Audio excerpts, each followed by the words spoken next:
How you doing there? Welcome back to Babylon Talmud. Today we're studying Daf Kuf Beis, Daf 102 of Masechta BavaBasra.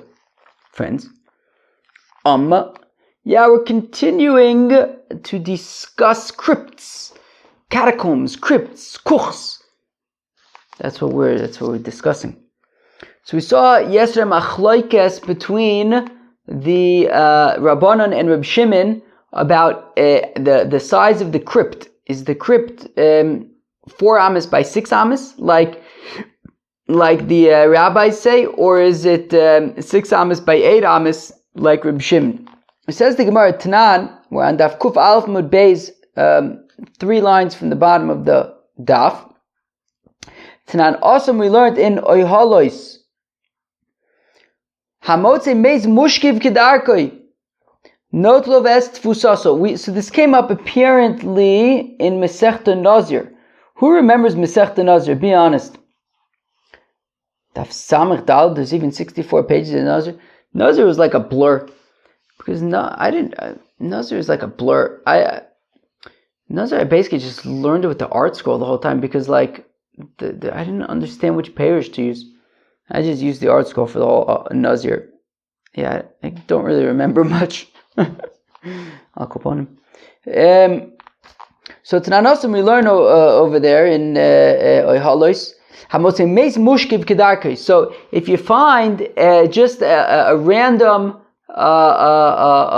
grave, be'etzim, so and it's lying there in kind of the way that would be customary for Jewish burial. So if it's just a singular grave, as we said, generally people were buried in these catacombs with lots of other mason. Here you find sort of a single corpse. Notlo vest fusaso, so you could move it, you could reinter it, you could remove the corpse, and you have to take some of the dirt, some of the earth along with it. If you find 2 bodies, so you could remove them as well with some of the earth that is beneath them. Now, once already you find 3 bodies, well, now the gears start turning. Now you got to think, wait, maybe this is taka a catacomb, maybe there's a burial area, maybe there's a cemetery. So Im Yesh Benein, Rabbi Yisrael, how you doing? Rabbi Yisrael, how you doing? So Im Yesh Benein me'arba ad shmone.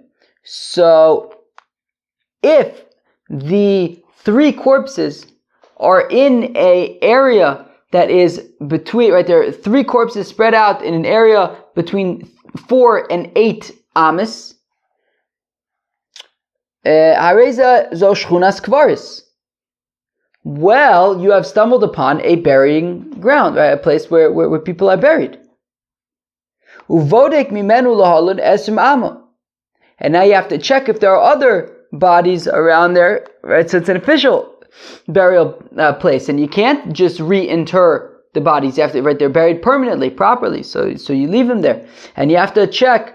And you check. Esrim Amma, you have to check up to 20 amas away for other bodies as well. If you don't find any bodies except for one at the end of 20 amas, well, that's also going to be considered an official, buried properly, and you do not reinter it. Bodek menu lahalan chafam, and you have to check from that corpse as well another 20 amas. Shaglaim ladavar. Because once, there's already reason to think that this is a burial area. And there might be a lot of bodies buried here. You found 3 within between 4 and 8 amas area, and now you find another mace 20 amas later. So you have to already start thinking that you're in a burial area and look for more mason. Now,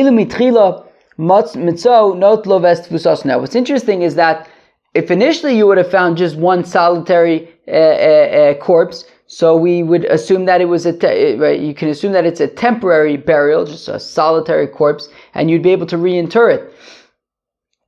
But now that you found 3 within between 4 and 8 amas area, and then you found another solitary corpse 20 amas away, but after having found the initial discovery, so now you have to assume that solitary corpse is buried there, properly and permanently. So now, Omar we said, Me'arba ve'ad shmona. Okay, so at the beginning of the Brisa, we had said that if you find 3 bodies spread out in an area between 4 and 8 amas, so then you have to assume that it's a burial area. So Omar Me'arba ve'ad shmona. Money. Who is the Tana of this Brisa that would say that a crypt is between 4 and 8 amas? If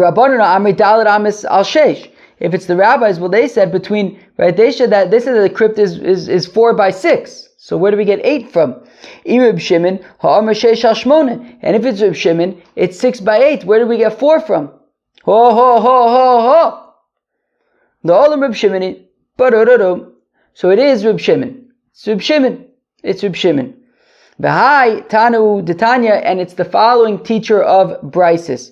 As we learned in the Brisa, Mitzon, Ritzufin, Vein Benen, Midal Ramas Ad Ches, that if you found several bodies, 1 second. Yeah, right. Yeah, okay, yeah, that's right. Okay, so Mitzon, Ritzufin, if you find several corpses buried, and there is not the cheshbon of three bodies in an area between 4 and 8 amas. Right? There were more. They were buried more closely together. Among all the corpses, there were no 3 individual corpses that were spread out between 4 and 8 amas. They were buried more tightly, more closely together. Yesh loen tfusa vein loen shchunas kvaris. Well, if that's the case, it's not considered a proper burial area, and you could remove them with some of the earth around them. Reb Shimon ben Yehuda, Reb Shimon, but Reb Shimon ben Yehuda says, "Name Reb Shimon, roin esoem tsoim ki ilu einon." Well, actually, we could view the middle ones as if they are invisible, as if they're not there. Meaning, like, let's say remove one, let's say there are 4 corpses there, but we're looking for 3 spread out over between 4 and 8 amas. But there is 4 in that area, but you could kind of pretend like one of them is invisible, in which case then it's 3 within that area. So if you can, right, so you can kind of view the extras as being invisible, and then the others can kind of join, right, the remaining 3 within between 4 and 8 amas area, that would, once you make the other ones invisible, so then you can get the ratio we need, and it would be considered a proper burial area. So we see that Reb Shimon is talking about Daled Ad Ches. So there is another Tana who quoted Reb Shimon who learns that Reb Shimon's opinion is between 4 and 8. So therefore, this Brisa that's talking about between 4 and 8 is like that Tana who teaches that Reb Shimon's opinion is between 4 and 8, not 6 and 8. Pamayu Kimto Ki Reb Shimon. So 1 second. So you're saying therefore that the Brisa is Reb Shimon, but remember in the Brisa we talked about that once you discover 3 bodies buried within between 4 and 8 amas, so you then have to look another 20 amas away. But who would that be like? Who would that be like, friends? Who would that be like? Friends, do you remember the layout of the catacomb? According to the rabbis, the length of each crypt was 6 amas, and there was also that anteroom which was 6 amas by 6 amas. So if we're talking about the whole length, it would be 6 amas for the first crypt, another 6 amas for the anteroom, another 6 amas for the next crypt. So that's a total of 18 amas, not 20. And if we're talking about Reb Shimon, he had said 8 amas was the length of the crypt, 6 amas for the anteroom and another 8 amas for the next crypt. That is 22 amas. So how do you get 20? It's either 18 or it's 22. Ho ho. Friends, what do you say? So if Mayu Kim to Reb Shimon, so you tell me that price is Reb Shimon, Ema Seifa. But if you go weiter in the Breiser,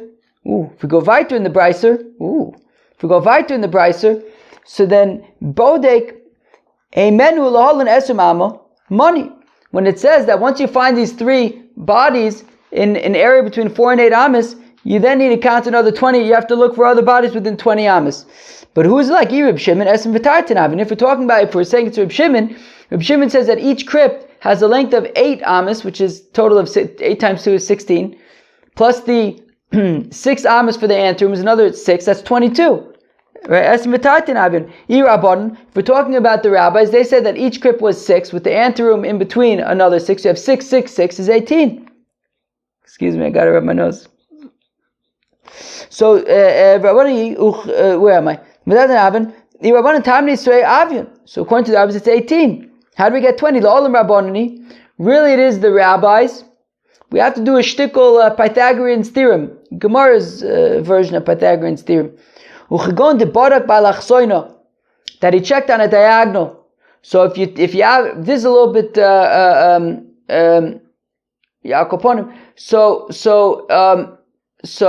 So if you have a rectangle that is 4 amas wide and 6 amas long, what would be the hypotenuse of that rectangle? So Pythagorean's theorem, 6 squared plus 4 squared is equal to hypotenuse squared, and the square root of that is 7.2. So if it's 7.2, so then if it's 7.2, so then we round up to 8. So 7.2 we round up to 8. So you have 8 and 6 is 14 plus another 6 is 20. If we're talking about the diagonal of the first crypt, then we should also talk about the diagonal of the second crypt, which would be 8 times 2 is 16, plus the anteroom is another 6 is 22, just like Reb Shimon. So that would be 22, not 20.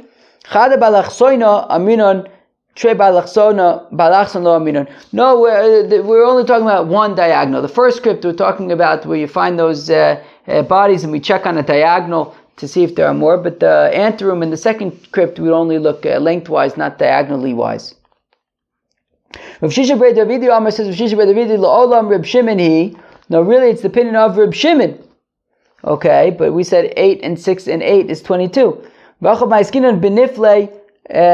talking about crypts, even according to Reb Shimon who says that the crypt is 8 by 6, but if it's for nifle, if it's for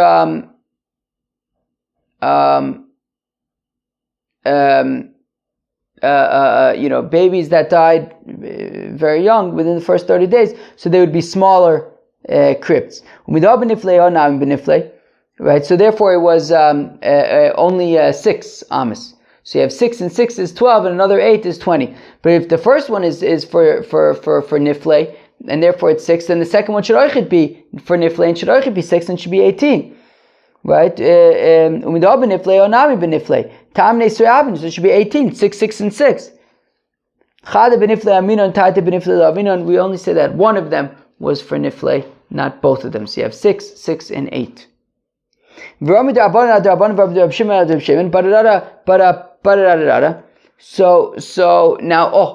I'm sure that most of the people at Babylon Talmud, big Talmud Chachamim, and they're remembering that wait, but the opinions of Reb Shimon and the Rabbanon are backwards, because the Rabbanon had said that we don't view any, right, going back a little bit, we had said that if you find a bunch of bodies buried in an area between, if you find a bunch of bodies buried very closely together, so that you don't have 3 corpses spread out between 4 and 8. There's more than that. There's more corpses than that. So therefore it's not considered a burial area. They're packed they're buried too tightly. So Reb Shimon, though, it said that you can view sort of the extras as if they're invisible, as if they're not there, and therefore it is a proper proportion. The thing is that we saw the exact opposite opinions, that the Rabbanon were the ones in the scenario that we're going to be reminded of in a second, that said that we view the extras as if they're invisible, as if they don't exist, and Reb Shimon doesn't view it that way. Right,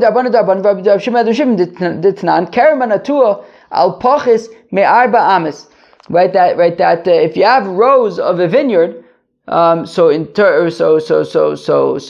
for Klein, there's nafkaminas if it's considered a vineyard or not. So now, if you have a row one row of grapes is not a vineyard. You have to have more than that. So if they're planted too tightly together, then they're not considered the proper proportion. So kerman atua al pachas me'arba amos. If you have a vineyard but the rows are less than 4 amos away from each other, Reb Shimon Omer eino kerem. Reb Shimon says, well, they're planted too tightly. It's not considered a vineyard. The Chacham say it is considered a vineyard. What about the fact that the rows are planted too tightly? Well, if you just make every other row invisible, then they're no longer planted too tightly. Problem solved. And we view every other row as if it doesn't exist, as if it's invisible, and now you have the right proportions. So the opinions here are backwards. In our example with the corpses, so the Rabbanan said we don't have anything invisible corpses, but by the vineyards we have invisible rows. And Reb Shimon says that we do have invisible corpses, but by the vineyard, he says there's no vineyard, there's no invisible rows. So Reb Shimon lo kasha. No, Reb Shimon is no problem. The reason why by the vineyard he says there's no such thing as invisible rows is because you don't plant a row of grapes, a row of vines in order to uproot them. You plant them to be there, to stay there, to be part of the vineyard, but they're planted too tightly, so it's not considered a vineyard.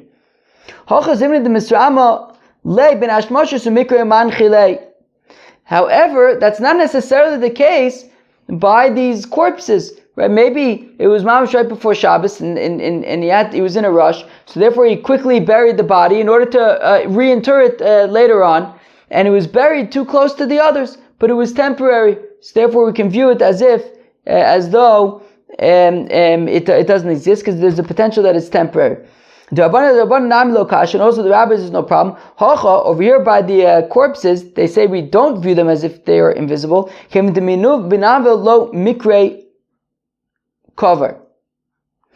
since it's not proper kvod hameis in order to bury a corpse so close to the others, so the fact that they're buried so closely together, it's considered like a temporary graveyard. It's not considered a proper graveyard. But by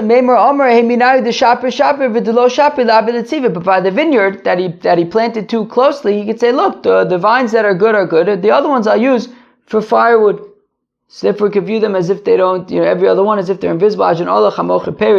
We will come back to you, Perik Hamoche Peris. All right, so that was Daf Kuf Beis. That was that was the 6th Perik of Masechta BavaBasra. Tomorrow we're going to start the 7th Perik of Masechta BavaBasra. It's not a very long Perik. It's only like 4 or 5 pages, and then that's the 7th Perik of BavaBasra.